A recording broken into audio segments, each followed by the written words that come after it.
Boa noite, irmãos. Hoje eu vou começar a falar e nas próximas quartas-feiras, eu vou pegar alguns profetas menores cujas mensagens são bem pequenininhas para a gente estudá-los. E eu vou começar com Obadias. Quando foi que você ouviu uma mensagem sobre Obadias? Quando foi?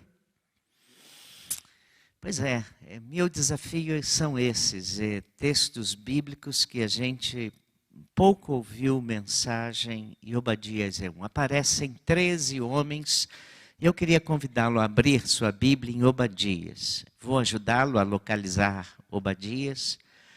Daniel, Oséias, Joel, Amós, Obadias, Jonas, Miqueias. Então, Jonas, o profeta fujão, é um livro mais conhecido, né? Antes de Jonas, um capítulo apenas, nós temos Obadias. Vocês vão abrindo em Obadias e eu vou dizendo alguma coisa sobre ele. Aparecem 13 homens com o nome Obadias na Bíblia. E é fácil a gente entender porque aparecem 13 homens por causa do significado comum do nome. Obadias significa servo do Senhor. Temos aí os... porque não está aparecendo aqui. E aí eu não estou acompanhando. Tá? Obadias significa servo do Senhor. É o profeta mais nacionalista do Antigo Testamento. O tema da sua profecia é a destruição imediata de Edom, um povo localizado ao sul do Mar Morto. Obadias é tão duro que o seu livro é chamado de A Oração Indignada de Obadias, ou O Hino à Ira. O livro, irmãos, retrata a inimizade secular entre dois povos, Israel e Edom. Os dois povos descendem de dois irmãos gêmeos, que nós conhecemos bem na Bíblia, Esaú e Jacó. Se você se lembra, Esaú e Jacó, eles já brigavam no ventre da mãe, já brigavam lá no ventre da mãe. E a rivalidade entre os dois brotou na ocasião do nascimento, e Jacó nasceu agarrado ao calcanhar de Esaú. Você está lembrado, isso está em Gênesis 25, 26. Esaú nasceu fortão, era ruivo. Gênesis 36, 1. Em hebraico, Admone, tá? Ele também pediu para comer um guisado vermelho, feito por Jacó quando estava faminto e vendendo assim a sua primogenitura. Muito bem, mas a terra em que os descendentes de Esaú foram morar, o solo era vermelho, avermelhado também. E aí a gente não sabe a razão porque o nome ficou o nome de Edom, tá? Bom, mas o fato é que os descendentes de Esaú, eles começaram a nutrir um ódio profundo pelos descendentes de Jacó. E aí, irmãos, o ódio se arraigou profundamente, e essa é uma das razões para nós não nutrirmos no nosso coração e não sermos dominados pelo ódio, porque ele se torna irracional. A primeira rivalidade entre os dois povos entre Israel e Edom, ela se manifestou quando Israel, descendente de Jacó, saía do Egito para a peregrinação até Canaã. Ele pediu para passar pelo território de Edom, mas não foi consentido. Os edomitas ou edomeus, como os irmãos queiram chamar, não consentiram, proibiram que os israelitas passassem pelo seu território. Mas a rivalidade entre essas duas nações nunca cessou. Edom sempre foi maldoso e sanguinário.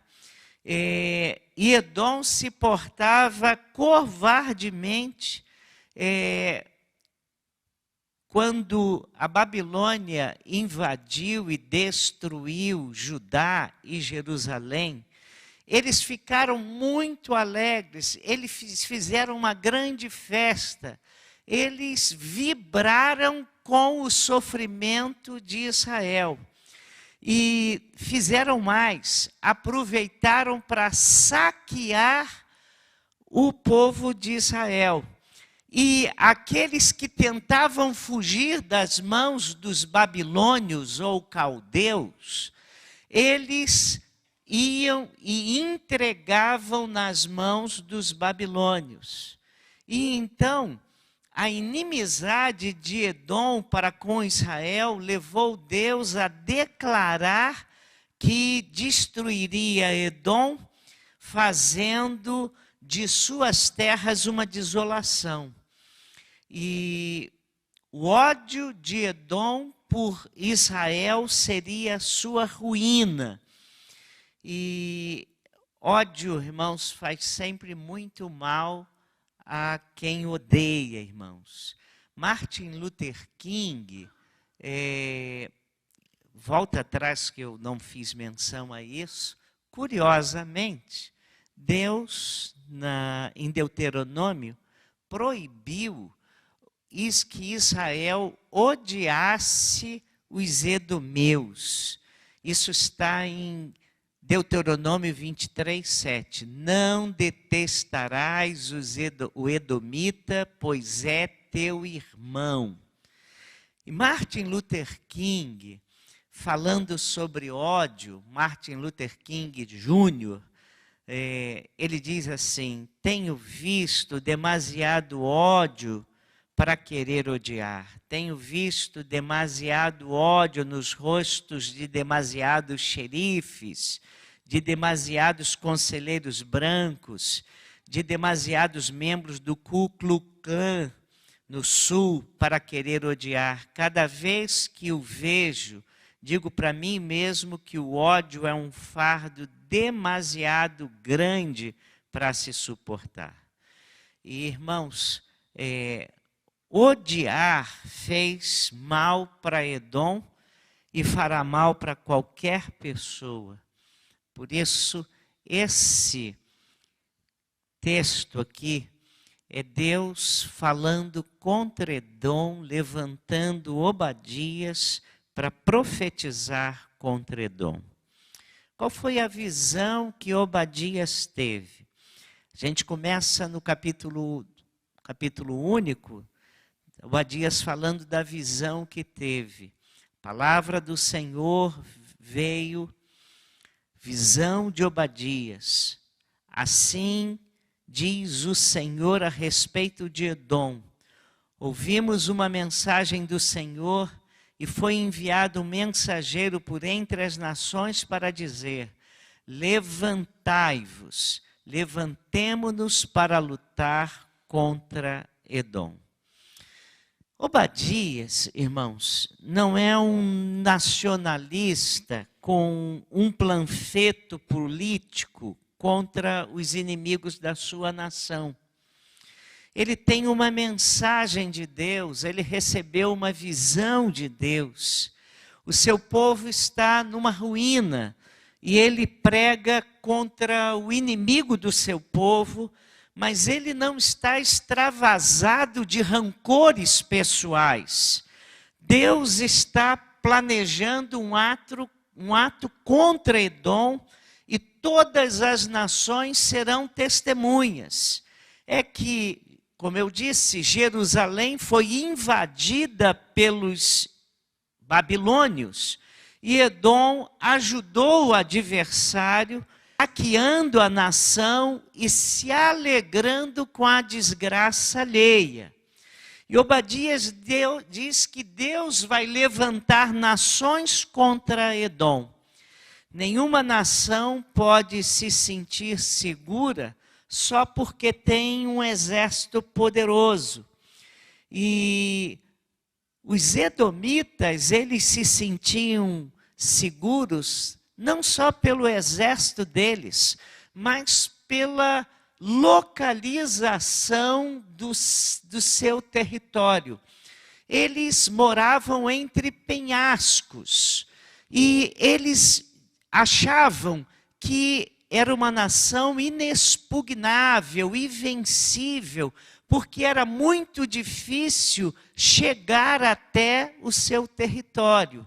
Você tinha que subir uma grande escarpada, e se um exército tentasse subir com cavalos, eles começavam a jogar pedras, e os cavalos não o conseguiriam.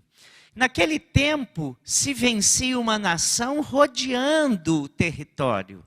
Você rodeava o território, não entrava víveres, não entrava água, e eles, com o tempo, ficavam frágeis, fracos, e já fracos eram invadidos. Mas como é que vai fazer isso se o acesso à nação, ao território dos edomitas, era uma grande estrada ascendente? Como é que eles iam fazer? Porque eles estavam rodeados por cordilheiras e por escarpas. Então eles se sentiam invencíveis, não poderiam ser atacados. Muito bem, irmãos. E agora o próprio Deus fala contra Edom. Nos versículos 2 a 4, nós vemos Deus falando contra Edom. Olhe para a sua Bíblia aí o que Deus está dizendo. Deus está dizendo que vai acontecer. Vai agora a grande cidade de... Perdão, estou no Jonas aqui, é tão pequeno que eu olho para Jonas. Eu te farei pequeno entre as nações, serás muito desprezado. A arrogância do teu coração te enganou, ó que tu que habitas nas fendas do penhasco, na tua alta morada, que dizes no coração, quem poderá me derrubar na terra? Embora subas ao alto como águia e ponhas o teu ninho entre as estrelas, te derrubarei dali, diz o Senhor. Se ladrões ou assaltantes viessem contra ti de noite, não furtariam somente o que lhes bastasse? Como estás destruído? Se os que colhem uvas viessem a ti, não deixariam ao menos alguns cachos? E aí avancei para o versículo 5. Deus está falando que irá acontecer. Embora Edom tivesse um alto conceito ao seu respeito, Deus nunca viu Edom como uma grande nação. Era insignificante aos olhos divinos. Edom não era o que pensava ser e nem viria a ser, irmãos. Edom zombou de Judá, desprezou-a, mas Deus está dizendo que Edom seria alvo de zombaria. Versículo 2. Eu te farei pequeno entre as nações, serás muito desprezado. É que o orgulho cega, engana a pessoa, impedindo da pessoa ter visão real das coisas. E se a gente for a Romanos 12, no versículo 3, Deus diz lá em Romanos 12, versículo 3, uma coisa que a gente não devia esquecer. Ele diz assim: Porque pela graça que me foi dada, digo a cada um dentre vós que não pense de si mesmo mais do que convém, mas que pense de si com equilíbrio, conforme a medida da fé que Deus repartiu a cada um. Então, se você se acha muito bom, muito forte, o tal, melhor do que todos os outros, muito cuidado com aquilo que você está pensando. Nós encontramos muitas vezes cristãos inchados de orgulhos e enganando os seus corações. Ó tu que habitas nas fendas dos penhascos, era a situação geográfica da capital de Edom, Selá. Boa parte da cidade foi construída sobre rochas escarpadas. E aquilo lhe dava uma grande sensação de segurança. Por isso ela dizia no versículo 3, quem me derrubará? E naquele tempo, como eu falei, os exércitos rodeavam as cidades. E como é que vai rodeá-la se ela estava em cima, num penhasco, nas rochas, com um único acesso por terra e o restante por mar? Quem iria atacá-la? Humanamente falando, talvez alguém que conseguisse fazer isso. Mas é Deus que diz no versículo 4, embora subas ao alto como águia e ponhas o teu ninho entre as estrelas, te derrubarei dali, diz o Senhor. Embora se ponha o teu ninho entre as estrelas. E é uma figura para designar lugares inacessíveis, irmãos. Um autor assinala que nos tempos antigos, apenas uma dúzia de homens seria suficiente para defender a entrada da cidade contra um exército de invasores. Selá era um conjunto de montanhas inexpugnáveis, invencíveis. E aí havia um sentimento de grande segurança. Mas Deus diz no versículo 4, pela voz de Obadias, dali te derrubarei. E aí a gente vai vendo Oséias 13, 9. Deus dizendo ao povo de Israel, um povo extremamente orgulhoso, longe de Deus, eu te destruirei, ó Israel, e quem poderá te socorrer? E, irmãos, não há seguro contra o juízo divino. Não há segurança contra Deus. Nunca permita que a vaidade o domine, porque quando ficamos vaidosos, a soberba nos enfraquece, irmãos. Agora nós vamos aos versículos 5 a 9. E nos versículos 5 a 9, nós temos um juízo às portas. Agora é a declaração do juízo que vai se abater contra Edom. E é engraçado que não é mencionado o invasor. Deus mantém o suspense. E aí olha o que Deus diz. Se os ladrões ou assaltantes viessem contra ti de noite, não furtariam somente o que lhes bastasse? Como estás destruído? Se os que colhem uvas viessem a ti, não deixariam ao menos alguns cachos? Mas como foram rebuscados os bens de Esaú? Como foram procurados os seus tesouros ocultos? Irmãos, dos versículos 5 a 9, Deus está falando, irmãos, faz uma pergunta, e a resposta a essa pergunta, as duas perguntas do versículo 5, a resposta é sim. O saqueador não vai se contentar com pouco. E nos versículos 6 e 7, eles mostram que os bens foram buscados, os tesouros que havia lá no território dos edomitas, eles foram buscados refinadamente.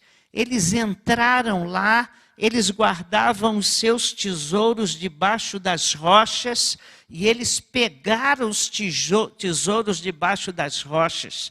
Os saqueadores não eram ladrões comuns, eram vindimadores cuidadosos. E eles eram ávidos e sem compaixão. Como foram esquadrinhados os seus tesouros ocultos. Eles guardavam os seus bens, produtos das colheitas, em grotas escondidas nas montanhas onde eles habitavam. E aí, Deus está dizendo que ia fazer isso. E como é que fez isso? Um dia, os babilônios foram e acabaram com Jerusalém. E os edomitas vibraram.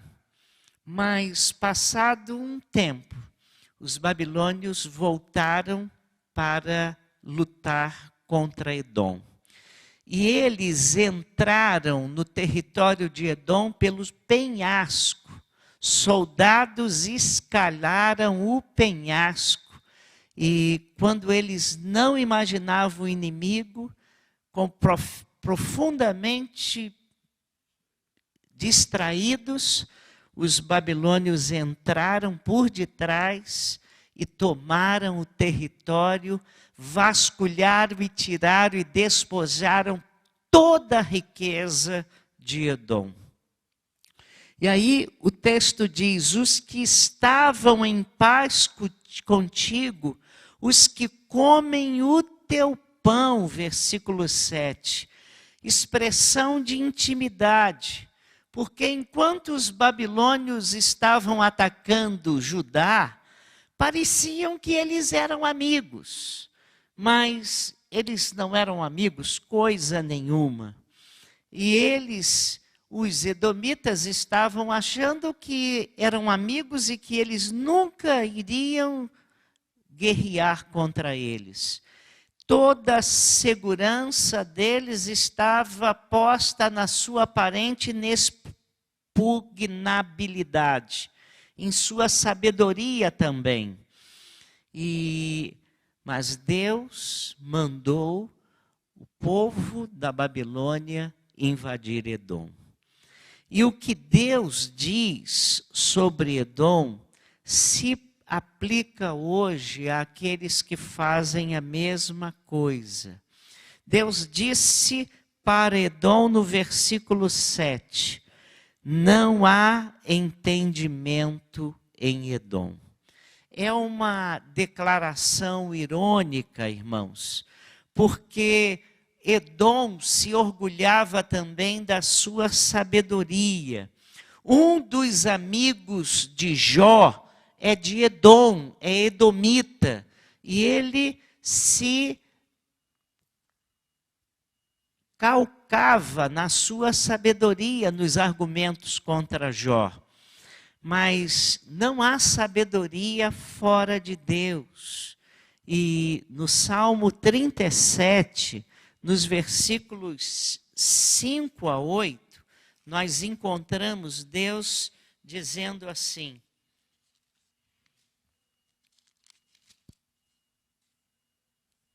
entrega teu caminho ao Senhor, confia nele e ele tudo fará. Fará tua justiça sobressair como a luz e teu direito como o meio-dia. Descansa no Senhor e espera nele. Não te aborreças por causa daquele que prospera em seu caminho, por causa do que trama mal. Deixa a ira e abandona o furor. Não te aborreças, pois isso só lhe trará mal. é uma mensagem que se encaixa aqui também. É a mensagem de juízo. Agora, nos versículos 10 a 15, irmãos, Edom, está sendo dito que Edom será envergonhado e destruído para sempre. Por que causa? E no versículo 10, Deus diz: ficará coberto de vergonha por causa da violência feita a teu irmão Jacó, e serás exterminado para sempre. O que Edom fez exatamente? Edom aproveitou a invasão dos caldeus ou babilônios e invadiu também o território de Judá, versículo 11. No dia em que estiveste do lado oposto, quando estranhos levaram os bens dele e os estrangeiros entraram pelas suas portas e lançaram sortes sobre Jerusalém, tu mesmo estava entre eles. Eles ajudaram o saque. Ele olhou com prazer para a desgraça de Israel e se alegrou, versículo 12. Mas não devias olhar com prazer o dia da desgraça de teu irmão, nem te alegrar com a ruína do povo de Judá, nem falar com arrogância no dia da tribulação. Mais que isso, saqueou os bens do fraco, versículo 13. Nem entrar pela porta do meu povo no dia da sua calamidade. No dia da sua calamidade não devias olhar satisfeito para a sua desgraça, nem lançar mão dos seus bens. Ele olhou com prazer a desgraça alheia e se alegrou, matou e capturou os fugitivos, versículo 14. Nem ficar nas encruzilhadas para exterminar os que escapassem, nem entregar os que lhe restassem no dia da tribulação. Era o judeu que conseguia sair da mão do babilônio e de repente caía na mão do edomita porque ele o matava. Irmãos, e aí, irmãos, nós temos a palavra de Deus dizendo isso. E nós temos no versículo 15 duas palavras, duas verdades bem expressivas. O dia do Senhor está perto sobre todas as nações. E a palavra de Deus para os edomitas é: como fizeste, assim se fará contigo, o teu feito voltará sobre ti. Irmãos, e aí é interessante, irmãos, porque Deus toma as dores do seu povo. Os irmãos estão lembrados quando no capítulo 9, no versículo 4 do livro de Atos, o apóstolo Paulo, ele, antes de ser apóstolo, ele era conhecido como Saulo, perseguidor da igreja, pedia cartas, pedia autorização para perseguir a igreja, para maltratar os crentes. E ele vai a caminho de Damasco com autorização para perseguir os crentes em Damasco. E de repente, ao meio-dia, ele vê uma luz mais forte que o sol e ele cai por terra e ele ouve uma voz. Lembra-se a voz que ele ouviu? O que a voz dizia? Saulo, Saulo, por que me persegues? E você podia dizer, mas Paulo não perseguia Jesus, perseguia a igreja de Cristo. Mas Cristo tomou as dores. Perseguir a igreja é perseguir o Senhor da igreja. Saulo, Saulo, por que me persegues? E aqui se dá a mesma coisa. Edom está maltratando o povo de Deus. E Deus toma as dores. E Deus se incomoda. E Deus vai dizer: minha será a vingança. Como Deus diz que Deus toma as dores do crente. Deus toma as dores da igreja. Nós não precisamos ser violentos. Irmãos, às vezes eu fico vendo gente evangélica, vendo gente de outra religião e tratando gente de outra religião com inimizade. Não é questão disso, nós não precisamos tratar assim. Eu me lembro que, alguns anos atrás, um grupo evangélico neopentecostal entrou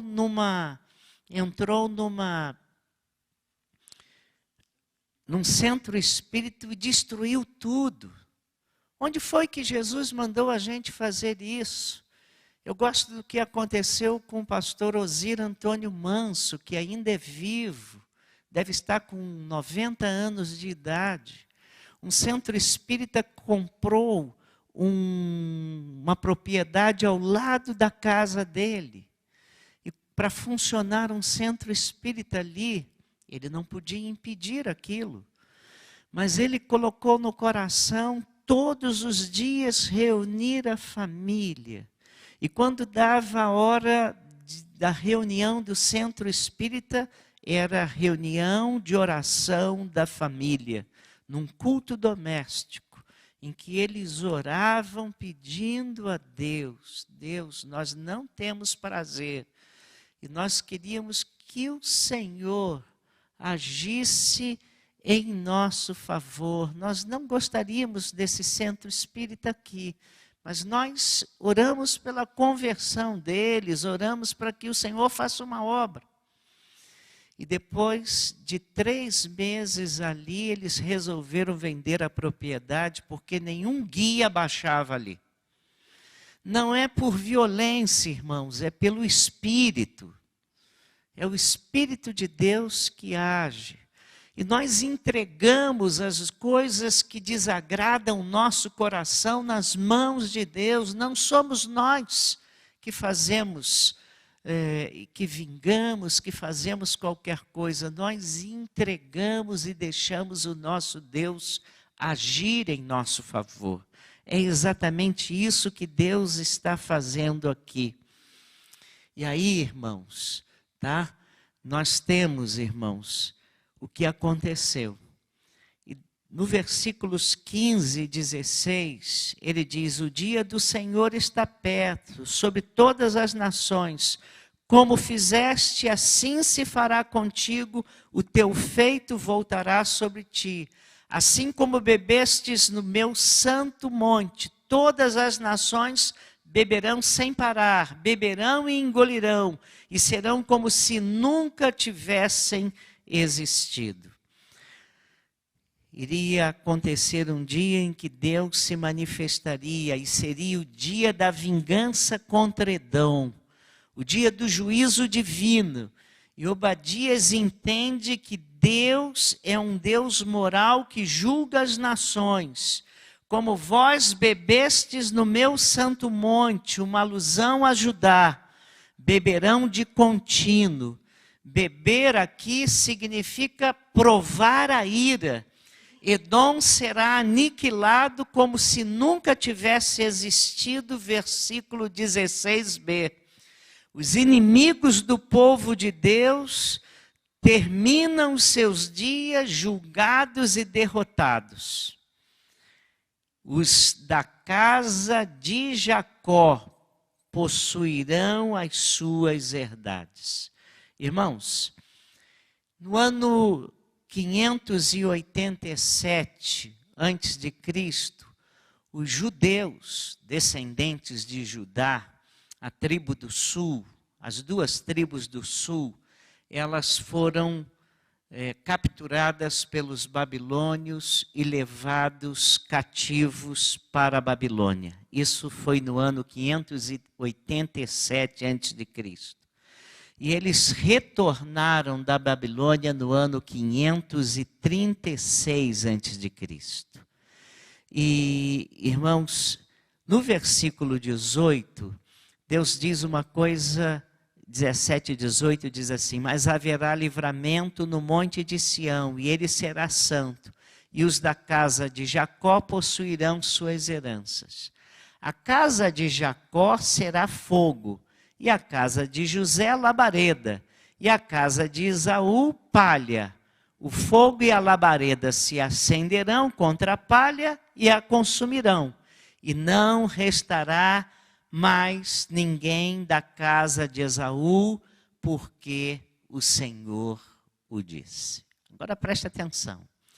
Os da casa de Judá serão fogo. Os da casa de Esaú serão palha. O fogo, o que o fogo faz com a palha?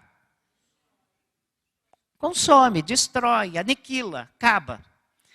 Ele está dizendo que isso que vai acontecer, irmãos. Então, em 587, Edom ajudou a Babilônia a destruir Judá e levar os judeus cativos para sua terra, a terra da Babilônia. Ficaram lá até 536 a.C. Muito bem. A Babilônia invadiu Edom, a inexpugnável Petra caiu e os edomitas sobreviveram à violência dos caldeus. Ficaram na Judéia 4 séculos, na terra dos judeus, seus inimigos. No ano 126 a.C., o macabeu João Hircano circuncidou à força os edomitas após vencê-los. Pegou todos os homens, os machos que eram edomitas, e os circuncidou. Judaizou-os à força, irmão. Tá? Tornaram-se judeus à força. No ano 63 a.C., Roma dominou Israel. Pôs os edomitas como governantes naquela região. Porque a dinastia herodiana, os Herodes eram todos edomitas, tá? Herodes era edomitas. Os últimos conflitos entre os edomitas e os judeus são entre Jesus e Herodes o Grande, em Mateus 2,16, quando Herodes mandou matar todas as crianças de 2 anos para baixo que haviam nascido, tá? Entre Herodes Arquelau e Jesus, e aí em Mateus 2,22, quando José volta, ele descobre que Herodes Arquelau está no poder, então resolve se fixar em Nazaré para se defender de Herodes Arquelau. Tá? Mas, se os irmãos estão vendo, houve também uma disputa entre Herodes Antipas e João Batista. Está em Lucas 3,19. E Herodes Antipas colocou João Batista preso e depois mandou decapitar João Batista. E a última disputa entre os descendentes de Herodes, os edomitas, e os crentes, aqueles seguidores de Jesus, o povo de Deus, foi entre Herodes Agripa e os cristãos em Atos 12, quando Tiago faleceu, morreu, perseguido por Herodes Agripa. Mas no ano 70 da nossa era, Jerusalém foi destruída. E os judeus foram dispersos pelo mundo. Mas os edomitas foram aniquilados pelos romanos por causa da sua administração inconfiável. Que ironia! Os edomitas e os romanos odiavam os judeus, mas no fim o Estado judeu ficou, né? Os judeus foram espalhados pelo mundo e os edomitas aniquilados.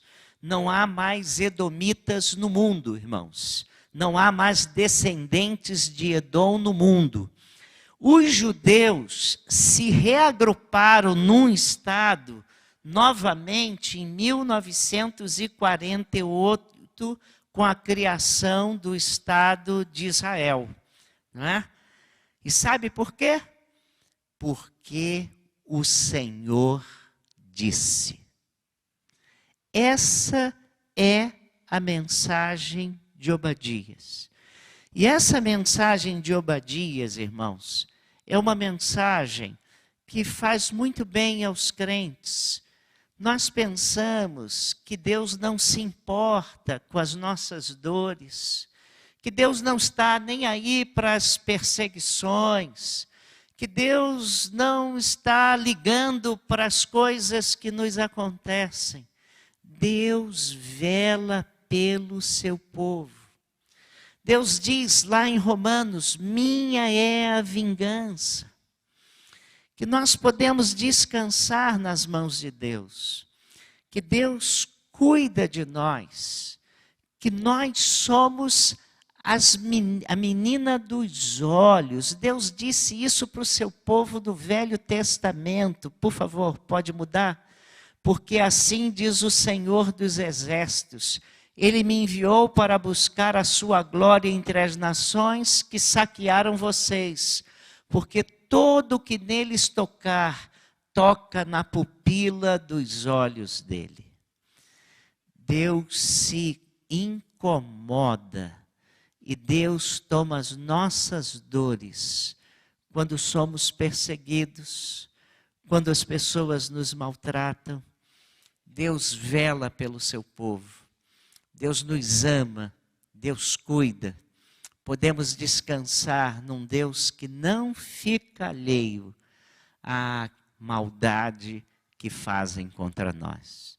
Não somos nós que temos que nos defender. Nós temos um Deus que nos defende e vela por nós. Esta é a mensagem de Obadias. Que Deus nos abençoe.